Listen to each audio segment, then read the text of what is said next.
अगम बोध दाता सुबुद्धि निधि विशालम क्षमाशील यति धीर गंभीर ज्ञानम धर्म कील दृढ़ धीर समधीर ध्यानम जगत त्राणकारी अधारी उदारम भगत प्राण रूपम दया गुण पारम नमो सद गुरु ज्ञान दाता सुस्वामी नमामि नमामि नमामि नमामि। श्री सद्गुरु महाराज की जय। अव्यक्त रूप में परमाराध्य सद्गुरु महाराज, उपस्थित सत्संग प्रेमी महान भाव माता एवं बहनों, अभी हम लोग रामचरितमानस से ईश्वर स्वरूप के विषय में पढ़ रहे थे। परमात्मा कैसे हैं उसके विषय में गुरु नानक साहब कहते अलख अपार अगम अगोचरी नाति सुकाल न कर्मा जाति अजाति अजोनी संभव नाति सुभाव न भरमा साचे सचियार बिटहु कुर्बान नाति रूप बरन न देखिया साचे शब्द निशानो। अलख मन जो लखता नहीं है, आंख से दिखता नहीं है, उसको तो अलख। अपार जिसकी सीमा नहीं हम बांध सकते हैं कि यहाँ से अमेरिका तक है। अपार मतलब कितना पार है कोई ठिकाना नहीं। अगम जिसका था नहीं है। अगोचर, अगोचर मतलब इंद्रियों से परे, गोचर मन इंद्रियां होती है, इंद्रियों से वो परे हैं। नाति सुकाल न कर्मा, काल से भी परे है, देश काल से परे परम प्रभु परमात्मा है। कर्म से भी परे हैं, जितना हम लोग कर्म करते हैं सब कर्म से परे परम प्रभु परमात्मा है। जो भी कर्म है सब कर्म से परे परमात्मा है।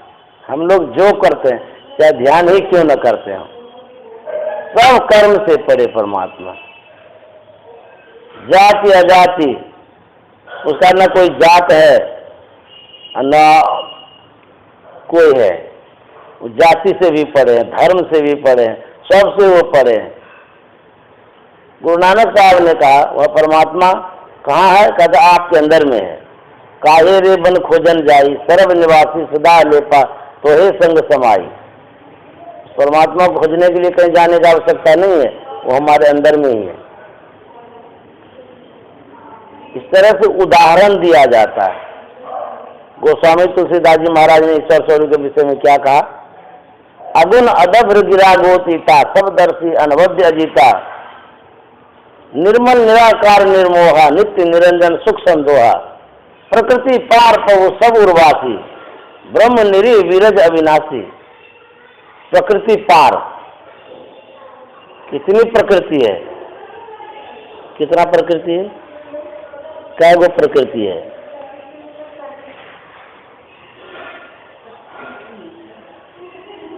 नहीं जानते। ये जितना नेचुरल चीज देखते हैं उसको कहते हैं प्राकृतिक चीज है। प्रकृति में प्रभु प्रदत्त जो भी चीज है उसको प्रकृति बोलते हैं। प्रकृति में स्वभाव भी होता है, नेचर भी होता है, हाँ स्वभाव भी होता है। ये प्रकृति एक जड़ प्रकृति होती है, एक चेतन प्रकृति होती है। ये संसार जो है इसको प्रकृति बोलते हैं। इस दो भागों में बता हुआ। जड़ कहते हैं जैसे कि जो निर्जीव है, चलता फिरता नहीं है। चेतन कहते हैं जिसमें चेतना होती, जागृति होती, उसको चेतन कहते हैं। तो दो प्रकृति है, एक जड़ प्रकृति, एक चेतन प्रकृति। कहते हैं ये प्रकृति द्वय उत्पत्ति लय हो गया प्रभु की मौज से। परमात्मा की मौज से ये संसार सब बना हुआ है, वही बनाने वाले हैं। तो जो उदाहरण दिया जाता है किसी भी विषय में, किसी संत का उदाहरण दिया जाता है, इसी तरह से बोलने की कला भी आती है। विवेकानंद जी महाराज ने उस विषय में क्या कहा, रामकृष्ण परमहंस ने क्या कहा? रामकृष्ण परमहंस ने कहा जैसे बड़े घर की दाई माई जो होती है घर के अंदर से ही सबको देख लेती है, उसको कोई नहीं देखता है। पहले ज़माने में ना बड़े बड़े घर की महिलाएं सब अंदर ही रहती थी, बाहर जाती नहीं थी, जल्दी जाती थी घूंघट लगा के जाती थी। तो वही रामकृष्ण परमहंस जैसे कि वो घर से ही सब किसी को देख लेती थी झांक के, उसको कोई नहीं देखता था। उसी तरह से ईश्वर सबको देखते हैं, ईश्वर को कोई नहीं देखते हैं क्योंकि वो आवरण में है, पर्दे में है। जहां भी जाइए बोलने की कला जो जानता है, जो जानता है उसका महत्व होता है। सुनते हैं, बोलने की कला जो जानता है, उसमें पढ़िएगा सर लिखा हुआ, उसका ही विशेष महत्व होता है। आप बिजनेस में जाइए, जिसको बोलने आता है वही व्यापार कर सकता है, जिसको बोलने नहीं आएगा उससे व्यापार नहीं होगा। बहुत तरह की कला होती है बिजनेस में बोलने की। ग्राहक को कैसे अपने बुद्धि विवेक में लाएंगे वो बोलने की कला होती है। कोई आदमी है वो आया आपसे बात करने, किस तरह से करेंगे, कैसे करेंगे। मान लीजिए स्कूल में रहते हैं, जो विद्यार्थी बहुत अच्छा बोलता है उसका देखिए कितना महत्व है। किसी भी जगह चले जाइए, भाषण में भी चले जाइए, जो अच्छा बोल पाता है उसका देखिए नाम हो जाता है, अरे बहुत अच्छा बोले थे। इसलिए बोलने की कला सीखनी चाहिए। कहीं कहीं भी कभी भी कोई मौका लगे, किसी भी क्षेत्र में, परिवार में बोलने की कला जानिए, कैसे बोलेंगे। चाहे सत्संग की बात हो वहाँ बोलने के लिए कहा जाए वहाँ बोल देंगे, कहीं भाषण प्रतियोगिता हो रही है वहाँ बोलेंगे, स्कूल में बोलना तो वहाँ बोलेंगे, व्यापार जगत में कहीं हो वहाँ बोल देंगे, घर में बोलना है तो घर में बोलेंगे, किसी पुरुष से बोलना तो बढ़िया से बोलेंगे। तो ये कला होती है बोलने की। तो जो बोलने की कला जान गया समझिए उसके पीछे बहुत आदमी घूमते रहता है। बोलने का ही तो महत्व है। एक वकील है, एक वकील लेता है 50,000 रुपया फीस। 5 मिनट वो खाली बहस करेगा, 5 मिनट 50,000 रुपया लेता है। 5 मिनट जो शब्द वो बोला, बुझिए उसके शब्द का कितना कीमत है, वो भी तो किसी किताब में ही पढ़ा होगा। तो लेकिन वो बोलने की कला वो जानता है, इसीलिए उसका कीमत ज़्यादा। टीवी में प्रोग्राम देखते होंगे, उसमें भी जो बढ़िया बोलता है उसको लोग बहुत पसंद करता है, अरे ये बहुत अच्छा बोलता है, कोई हंसी लगा देता है। सब क्षेत्र में वैसा ही है। मान लीजिए यहाँ आ जाएगी सोनिया गांधी, वो जो भाषण करेगी उसको देखने के लिए हजारों आदमी आ जाएगा। वही चीज यदि सर्वसाधारण कोई महिला बोलने जाए तो कोई नहीं जाएगा सुनने के लिए। इसीलिए क्या, वाणी तो अनमोल है, जो कोई बोले जानी, ये तराजू तोल के तमुक बार आनी। वाणी का महत्व इतना है, जो तौल के बोलता है। जैसे हम जो मान लिया किसी को कुछ बोल रहे हैं, किसी को भी, उसको पहले हम सोचेंगे हम क्या बोल रहे हैं, इसका क्या असर पड़ेगा। यदि ये बात सोच लेते हैं तो आपसे गलती नहीं होगी। नहीं तो होता है ना, बहुत आदमी बोल देता है, क्या बोल दिए, बोलने भी नहीं आता है आपको, इस तरह से आपको नहीं बोलना चाहिए। इसका मतलब वो सोचे बिना ही बोल दिया है, इसीलिए गलती हो गई। तो मुंह खोलने के पहले विचार जरूर करना चाहिए हम बोलने क्या जा रहे हैं, तब गलती नहीं होगी। उस वाणी का कदम महत्व हो जाता है, कीमत हो जाता है। जो ऐसे ही बोल देता है, जो मन हो सो, उसका कोई कीमत नहीं रहता है, महत्वहीन शब्द हो गया वो। वही कबीर साहब कहते हैं, वाणी एक एक अनमोल होती है। ये तराजू तौल के, हृदय रूपी तराजू पर तौल करके जो बोलता है उसका महत्व होता है, और जो ऐसे ही बकबक करता है उसका कोई महत्व नहीं होता है। इसलिए सोच के समझ करके कहीं भी मुंह खोलना चाहिए। एक राजा था, और रात में स्वप्न देखा, हमारा सब दांत झड़ गया है। तो सवेरा हुआ, वो पूछने लगे कि ऐसा स्वप्न देखे इसका क्या फल होता है। तो कोई जवाब नहीं दे, ज्योतिषाचार्य को बुलाए। पंडित को, बोले कि देखिए ना ऐसे ऐसे रात में स्वप्न देखे, सब दांत हमारा झड़ गया है, इसका क्या फल होगा? वो पंडित जी कहता है आपके परिवार में सब मर जाएगा, खाली आप जिंदा रहेंगे। तो राजा को बड़ा गुस्सा हुआ, बोले कैसे बोलता है पंडित जी, सब मर जाएगा, अशुभ बात बोल दिया।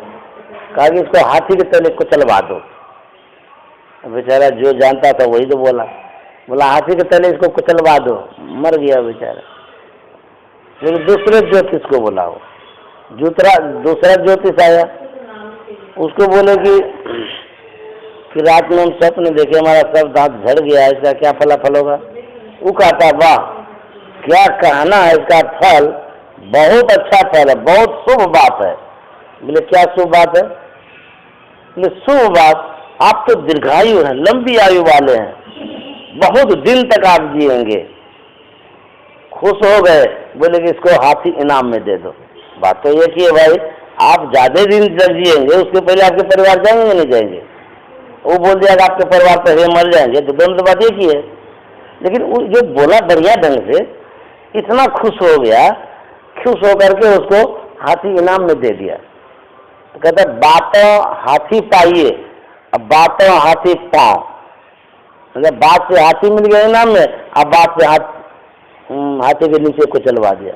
ये बोलने की एक कला होती है, बोलेंगे वही चीज, मतलब इतना मिष्ट भाषा में बोले, मधुर भाषा में बोलेंगे और सोच समझ करके कि सुनने वाले को बहुत अच्छा लगेगा।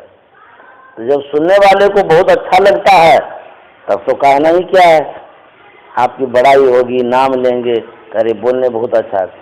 कहीं भी बोलिए आप, घर में, परिवार में, किसी के साथ, तो बहुत अच्छा से जब बोलते हैं तो बहुत लोग पसंद करते हैं। अरे फलाने व्यक्ति के पास गए थे, इतना बढ़िया बोलता है वो, मन तो करता है उनसे बातें करते रहे। नहीं कोई कोई बोलता है, कोई कोई कहता है अरे क्या कहेंगे, उसकी भाषा इतनी उखड़ है ना, बोलने भी नहीं जानता, जाते हैं एकदम उठपटांग जैसे बोलता है, कोई ढंग भी नहीं है बोलने का उसको, ऐसा बोलता है। तो देखिए बोलने की क्या कला होती है।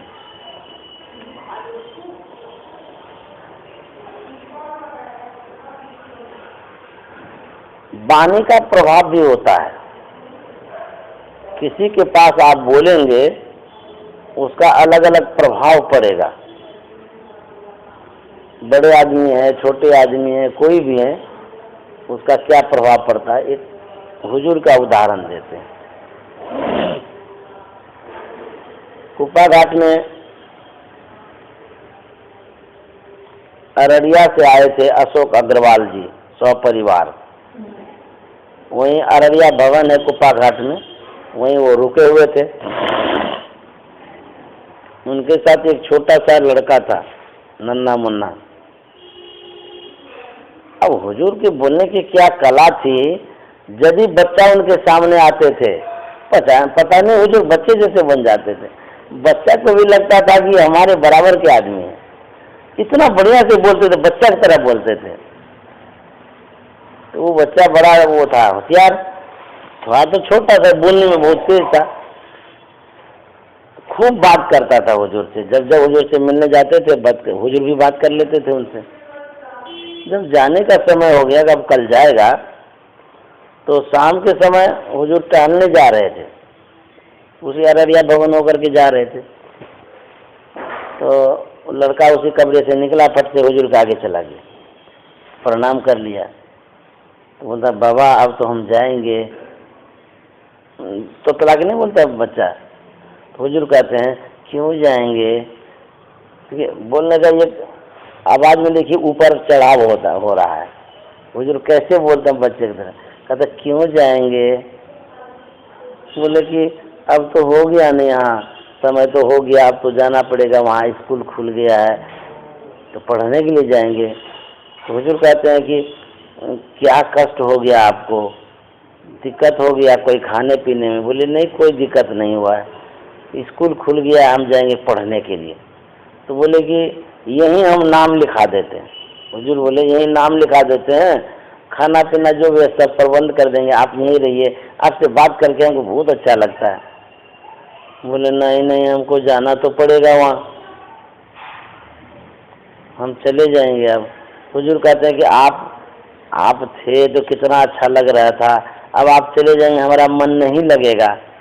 हुजूर ऐसे कहते हैं। तो बच्चा कहता मन लगेगा। हुजूर कहता कैसे लगेगा? तो बच्चा कहता फोन से लगेगा। मतलब फोन से बात करते रहिए मन लगेगा। तो हुजूर कहाँ बात करेंगे बच्चा से फोन से। एक बार ये पिंकी का लड़का गया भागलपुर, 2-3 पोस्टर पर गया। हाँ हजूर बोले कि इसके भाई को, रूही के भाई को बोले कि तू यही रह अच्छा यही पर रह जाओ। हाँ तो बोला बाबा इस बात को नहीं रहेंगे, उस बार आएंगे। देखिए अभी विभू क्या बोल रहा है, इतना रोया। मैं बोली चलो सत्संग सुनिए, अभी सत्संग नहीं सुनूंगा। मैं गुरु महाराज से प्रे किया था, मैं कैप्टन बनी। अरे राम। मैं बोली ऐसे नहीं होना चाहिए, जरूर कोई भलाई होगा, इसलिए तुमको गुरु महाराज नहीं बनने दें कैप्टन, क्योंकि गुरु महाराज को पता होता है क्या होने वाला है। हाँ बहुत बोले हो सकता है तुम लोग मैच हारने वाला, बस तेरा बदनामी हो जाता है, इसीलिए हाँ तब वही तो बदनामी हो जाए कैसा करते हैं। वाह तो अच्छाई के लिए तो गुरुवाज किए होंगे। हाँ होता ही है कि गुरु महाराज को तो आगे का पता है ना, तुमको अभी का बात कर रहा है। तो भी मेरे को कैप्टन बनना था, मैं थर्ड से खेल रहा था, मैं था मेरा सारा फ्रेंड लोग कैप्टन बना है, सब कोई बोला था तू कैसे नहीं बना, स्कूल में भी खूब रोया है। अरे बच्चा लोग बहुत चिढ़ाता है, इसलिए भी दुख हो जाता है बच्चे को। मैं बोली वाइस कैप्टन तो है ना, तो बोला तो क्या हुआ, मेरा नाम नहीं आएगा तो आएगा ना नाम, तो बहुत अभी बहुत उम्र है नाम का। इतना उसको समझाए तब जाके कुछ खाने के लिए मांगा, नहीं तो उसके रोज रसगुल्ला पटक रहा। वाह रे वाह। कहते हैं ईश्वर पर विश्वास रखना चाहिए। ईश्वर पर जो विश्वास रखता है उसका ईश्वर भला ही भला करते हैं। घबराना नहीं चाहिए। कोई भी काम मान ले विफलता आ गई तो कोई बात नहीं, आगे हमारे लिए अच्छा करेंगे। इसमें भी भला किए होंगे कुछ न कुछ। लोग घबरा जाता है कि पता नहीं क्या होगा नहीं होगा, ऐसा हम सोच रहे थे नहीं हुआ। तो गुरु नानक साहब कहते हैं काहे रे बन खोजन जाए। सब बात तो सुनने हैं, फिर कहिएगा क्या सुनाइएगा। सब बात दोहराए तिहराए, बात तो वही कहना है जो कह रहे हैं, कहते ही रहेंगे। यही एक मेथड ही है, कोई भी कहेगा ऐसे ही कहेगा। बहुत अच्छा है जनवरी का शांति संगीत देखे कहाँ है? मकान का चित्र जो है नहीं उससे अच्छा लिखा होगा। वहाँ पर बड़े बड़े विद्वान सब आए थे, बहुत विद्वान सब। तो गुरु महाराज हुजूर को बोले कि आप संतवानी गाइए। एक संतवानी गाए, 2 गाए, 3 गाए, 1 घंटा तक गवाते ही रहे। जो विद्वान सब बैठा था ना वो कहता है अरे यहाँ तो खाली गाते ही रहता, कुछ बोलते ही नहीं है, क्या सत्संग है ये। एक रट से 1 घंटा हो गया खाली गा रहा है, कुछ मतलब बोल ही नहीं रहे हैं। तो लोग बोले कि अरे गुरु महाराज की मौज है, संतवानी सुन रहे हैं, वो सुन तो लीजिए क्या क्या होता। जब गुरु महाराज फिर बोलने लगे तब उसके समझ में आ रही क्या बात है ये। उस समय हुजूर एक गोस्वामी तुलसीदास जी महाराज का पद गाए थे। इतना मीठा स्वर था हुजूर का, इतना मीठा कि कोई आदमी बहुत दूर से सुन रहे थे, वो सुनते सुनते पंडाल के पास आ गए। इतना अच्छा वो गाए थे हुजूर। तो संतवाणी जो होती है ना वो पवित्र वाणी होती है, मीठा होती है। तो नानक साहब कहते हैं काहे रे बन खोजन जाए, सर्व निवासी सदा लेपा तोहे संग समाई। जंगल में खोजने के लिए परमात्मा को क्यों जाते हैं? कहते वो अपने अंदर में ही है। पुहुक मधी जो बास बसत है मुकुर माही जैसे छाई, तैसे ही हरि बसे निरंतर घट ही खोजो भाई। पुष्प माने फूल, जैसे फूल में सुगंधी रहती है उसी तरह से परमात्मा सब में व्यापक है। तो सब में व्यापक है तो हमारे अंदर में भी है, हमारे अंदर में, सबके अंदर में। तो जब हमारे अंदर में, हमको कहीं बाहर जाने की आवश्यकता नहीं, अपने अंदर में ही खोजेंगे। वही नानक साहब कहते काहे रे बन खोजन जाए। गुरु महाराज ने कहा निज तन में खोज सज्जन, बाहर न खोजना, अपने ही घट में हरि है अपने में खोजना। गुरु महाराज कहते निज तन में खोज सज्जन, अपने शरीर में उस परमात्मा को खोजिए। कैसे खोजेंगे? इसके लिए गुरु महाराज कहते हैं दो नैन नजर जोड़ी के एक नौक बना के, अंतर में देख सुन सुन अंतर में खोजना।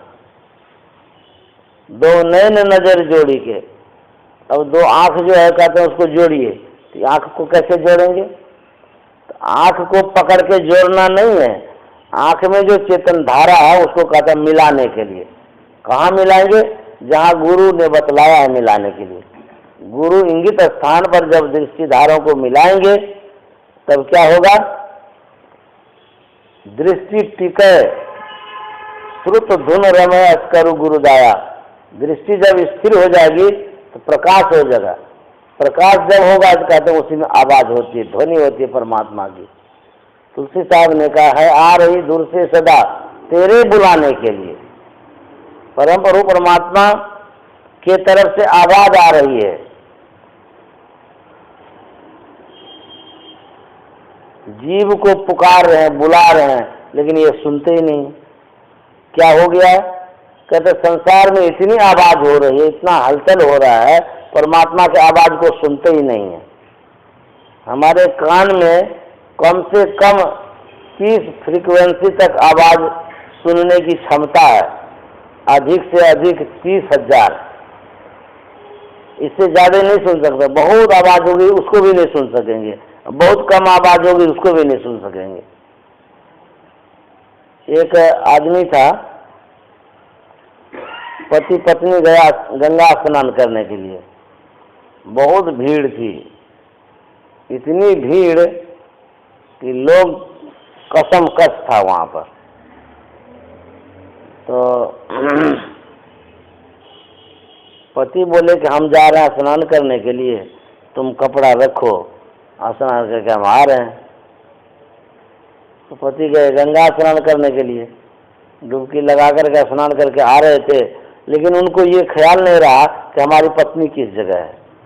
रास्ता भूल गया, पूरे खोज रहे हैं मेला में, कहीं मिल ही नहीं रहा। सुबह से शाम हो गई, पत्नी के भी मन में बहुत दुख हो रहा है, कहाँ चले गए, क्या हो गया। रोना धोना भी हो गया। अब बेचारा का कपड़ा भीजा हुआ, ठंडा का मौसम, मिल ही नहीं रहा। इधर ही पत्नी भी खोज रही है, वो भी नहीं मिल रहा है। उसके बाद जहाँ पूछताछ होता है ना, एलाउंस करता है, वहाँ गई पत्नी। तो वहाँ बोले कि देखिए ना ऐसे ऐसे हमारे पति गए थे गंगा स्नान करने, कहाँ चले गए पति नहीं लग रहा। तो एलाउंस करवाया गया फलाना व्यक्ति कोई है तो यहाँ आ जाइए, उनकी धर्मपत्नी खोज रही है। तो होते होते तब जाकर उनसे मिले। उसके बाद वो बोले कि अब हम कभी स्नान नहीं करने आएंगे, इस तरह की दुर्दशा हो गई हम लोगों की। तो मेरे कहने का मतलब ये है कि उसी तरह से जीव जो है ना संसार में आकर के भूला गया है, भटक गया है, परम प्रभु परमात्मा से दूर हो गया है। तो जब तक दूर रहा तब तक रोते रहा। उसकी पत्नी रोती रही ना, अब वो पति भी रोते थे, दोनों के दोनों। जब तक बिछड़न था तब तक रोना लगा हुआ था। जैसे ही मिलन हुआ, मिलन होते ही देखिए कितनी खुशी हो गई दोनों में दोनों। उसी तरह से गुरु महाराज कहते हैं खोजो पंथी पंथ तेरे घाट भीतर, तू अरु तेरो पीव भी घट ही अंतरे, तू तरी परियोतम माही पीवनी में, यही ते परि गयो दूर, चलो नीह शब्द में। गुरु महाराज कहते हैं, खोजो पंथी पंथ तेरे घट भीतरे। पंथी मने मुसाफिर, अब पंथ मने रास्ता। कहते हैं मुसाफिर रास्ता खोजो। कौन चीज का रास्ता? कहते परमात्मा तक जाने का रास्ता। कहते वो तुम्हारे अंदर में ही है, अब तू भी अंदर में है, तुम्हारा परमात्मा भी अंदर में है, सब अंदर में है, तो बाहर क्यों खोजते हैं? सब अंदर में है, यात्री भी अंदर में है, रास्ता भी अंदर में है, परमात्मा भी अंदर में है। तो हो क्या गया है? कहते तू उतरी परियोत्तम माही, ईव नहीं शब्द में। कहते तू नीचा उतर गया है, अर्थात ब्रह्मांड से पिंड में आ गया है, अंधकार में आ गया है। इसलिए कहते हैं चलो निःशब्द में। कहाँ थे? निःशब्द परम प्रभु परमात्मा में थे, आ गए अंधकार में।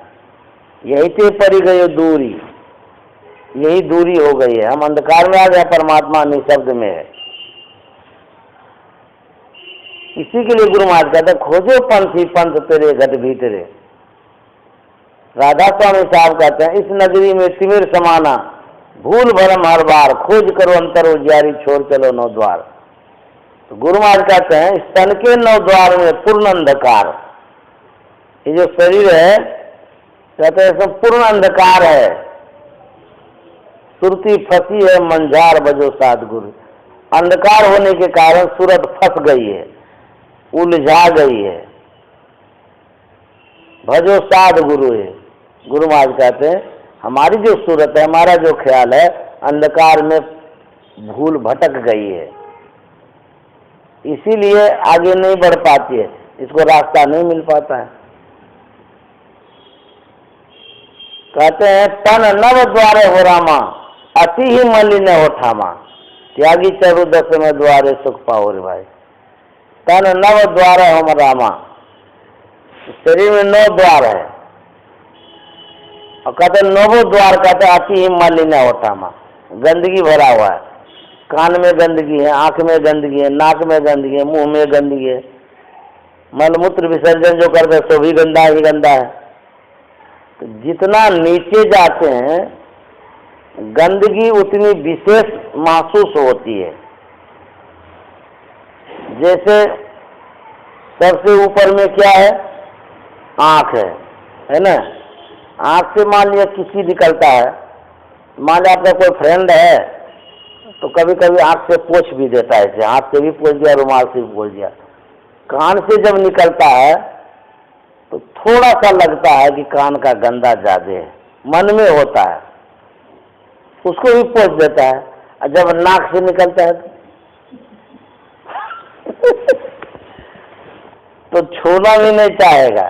दूसरा आदमी नाक का निकला हुआ जो है ना, उसको छूना नहीं चाहेगा, चलो उसको भी छू ले। और जब मुंह से निकलेगा तो मुंह से जो निकलेगा लार उल्टी कर देते हैं, तो उसको छूने में वो घृणा हो जाएगी।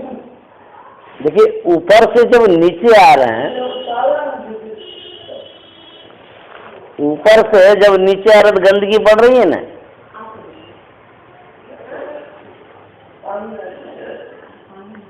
सुनो, ऊपर से जहाँ जहाँ नीचे आ रहे हैं जो भी स्थान है विशेष गंदा का स्थान महसूस होता है। मुंह से और नीचे आइए, मल मूत्र विसर्जन का जो मार्ग है, वहाँ से जो भी निकलता है उसको तो छूना क्या देखना भी पसंद नहीं करेंगे। गंदगी बढ़ गई ना, तो नीचे जब जाते हैं तो गंदगी का स्थान आता है, और वो समझ लीजिए वो नरकमय स्थान है ना। गंदा जो होता है नरक जैसा होता है। तो जैसे जैसे ऊपर जाते हैं तो पवित्रता भी बढ़ती है।